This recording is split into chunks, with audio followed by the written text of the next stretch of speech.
Do you hear that, everybody?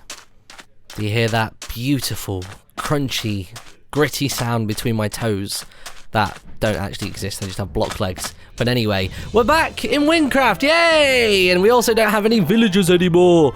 No more of this, no more sand, wood, plank. None of that anymore. So anyway, we're back. I'm on my mage account today because a lot of people wanted me to do a full let's play of the Wynncraft servers, basically taking you through all of the quests, all of the different bits and bobs that are on the server, because obviously I've gone quite far with my assassin. I'm at like level 34 on that now, which explains all the dungeon videos, but my mage is still at level 13. I did go to the pigman cave that you saw an episode or two back, and I got some bottles of water, and I took them to the little guy on the ship, so he gave me his breathing helmet, and now if I put the breathing helmet on, we've got to go diving, haven't we, Mango? Just headed in that way. So we've got to plop ourselves into here, and then this is basically a run where you have to get through, and if you don't, if you mess up probably more than twice, maybe even more than once, then that's it, you're dead. You'll just drown. And the hat does make it last a hell of a lot longer. You won't even get a quarter of the way without it. Oh god, have I already messed it up? No, I'm good. I'm just sort of getting halted. Sometimes the rising on this is so slow. You just start freaking out. You're like... Not like that one video that me and Toby did where we literally gulped water. We were in a special mood that day. I'm not quite sure what was going on. But yes, I've got my fire mage. I did pick up a new helmet a moment ago. I'll show you that in a second. And I am actually keeping all of my items because a lot of people did sort of shout at me in the previous episode because I wasn't quite sure. Oh, there's a map there. I didn't see that before. Does it actually turn when I turn? No, it's always just facing downward. I reckon this might be pre-rendered off of like a plot of land, and then they would have actually built that out of green wool. It's pretty cool either way though. But anyway, so our quest book has been updated because we found this treasure, so now we're going to head back to Omango, and he should hopefully give us a reward, or like part of the treasure that we've just found, which is pretty cool. But yeah, people told me how to enchant stuff. Well, I say enchant, how to actually identify them. My problem was I was clicking on the guy and with my weapon, not knowing that that was actually what I was setting as the focus of the identify, and then I was trying to put armor and stuff into it afterwards as opposed to emeralds. So what you have to do is you have to get the item in your hotbar, and then you have to click with it, and then you basically have to use emeralds after that. Oh god, I think I might drown here. I feel like I've done this wrong. Oh god. But yeah, so that's pretty much that. So thank you very much for everybody for giving me those little tips. Right now, hopefully I can get up before I drown. No, you know what? I'm okay. I'm in the clear. Good stuff. All right. Hey, Mango. Oh, I need some inventory space. Oh, I don't actually have any. All right. Let's get rid of these many flawed caps. Probably not going to need many more of those. I do have a lot of stuff in my bank for whenever I get around to playing the warrior. Okay, here we go. You got it. You found the treasure. Oh, ding, and I nearly leveled again. So I reckon next we are going to go and do the cook's assistant. A lot of people seemed a bit annoyed and frustrated that I didn't do that, and honestly, it's because when I played on my other account, I never actually really worked out how to do it. I wasn't quite sure where the things are located, but I will show you today. And a little tip actually, if you ever want to be grinding on this server for XP, there's a perfect spot just by the zombie dungeon, but if you stand up on a fence like this, and then have mobs come at you, oh god, this isn't going to be a good demo if I'm not on the fence. There we go.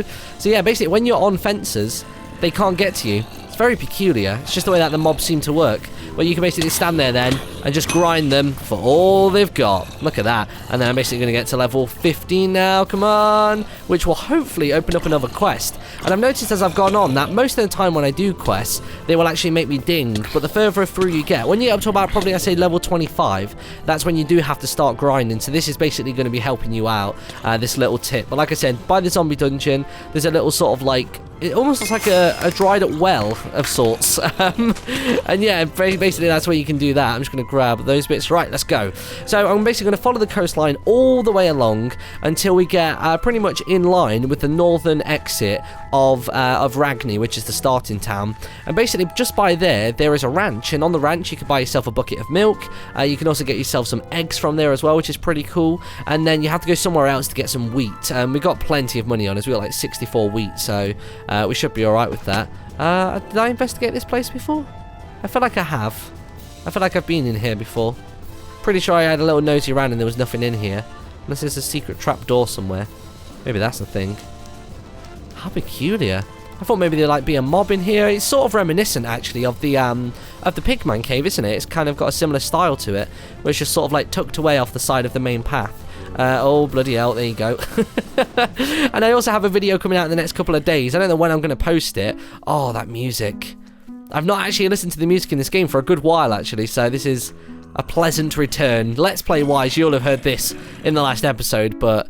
oh, good stuff, those note blocks. A lot of people pointed out actually that they're probably playing off of command blocks as opposed to note blocks themselves, just purely because you can do the @A, which plays it to all people on the server.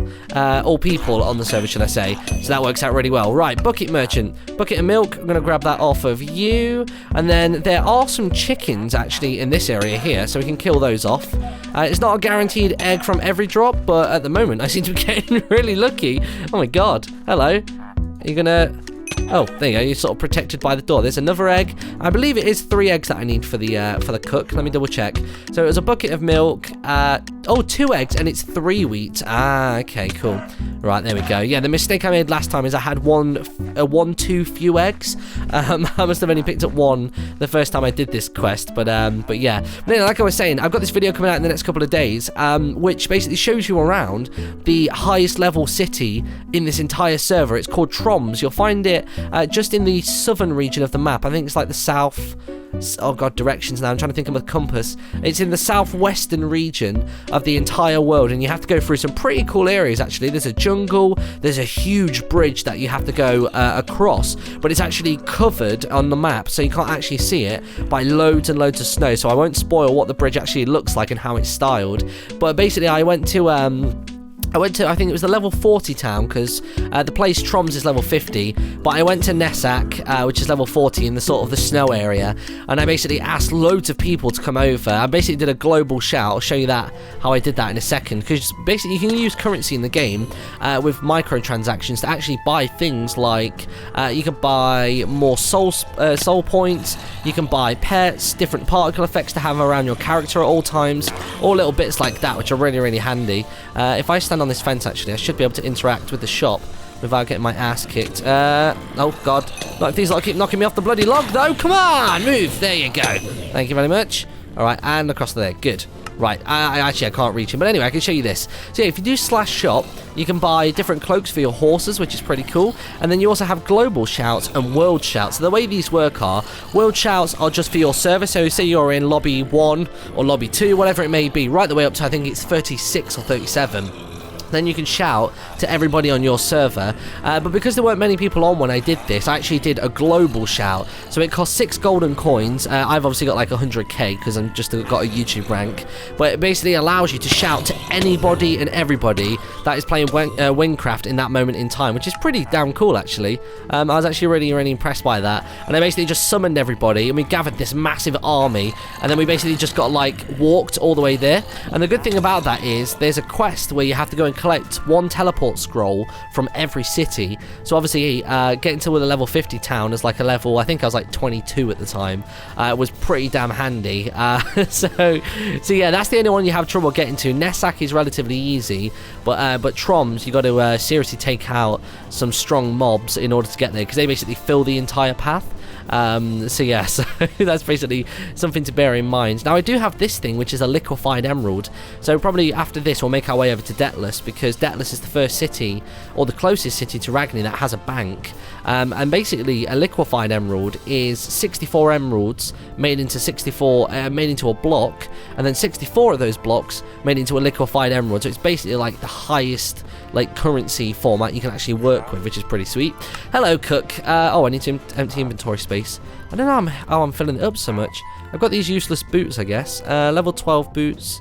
How much defense do you do? No, okay. I'm probably a bit over leveled for those boots now. I'm just going to throw those over there. There we go. Right, here we go. What, more inventory space? Really?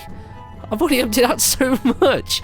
Oh, a new wand. Hello. So that requires level 20 to use. That requires level 9, and it does 1 to 11, but that has fire aspect. Okay, you know what? I'll give it a try. I'll see how I get on. The fire damage doesn't really change all that much for me. I'm going to get rid of 1. I don't need a duplicate. Really? More space? How on earth? how on earth do I need more space? Level 15 to wear those pants. Oh, actually, I can put those on right now. There we go. So they're defense 13. Those are defense 25. Goodbye to those pants. And we'll get rid of those boots as well, because I'm probably not going to need those. Are we good? Are we all right? Ha! Great! You got all the ingredients. I can't thank you enough. Here, take these emeralds for all your troubles. I also have these strange potions. I have no use for them here, but I'm sure you might. What we got? Oh, wow, Potion of Hunger 3. So they basically, I think they go all the way up to tier 5 when it comes to potions on this server. And yeah, tier 3 is pretty damn good. So, oh, I've got 4 new skill points. So I kind of want to maximize damage and basically want to maximize my intelligence as well, because my hunger bar depletes a lot when I'm using a lot of abilities. So there we are. I think actually on the Wynncraft forums there are these little videos that tell you, little videos and also posts as well, that basically tell you what's the best way to spend your points depending on what class you are and what kind of, you know, gameplay style that you like to have. But anyway, I'm going to leave it there for today. In the next episode, I believe we have, wow, we got loads of quests to do actually. So we'll dive into the level 12 and above quest in the next episode. Cheers for watching everybody, and I'll see you all tomorrow. Bye!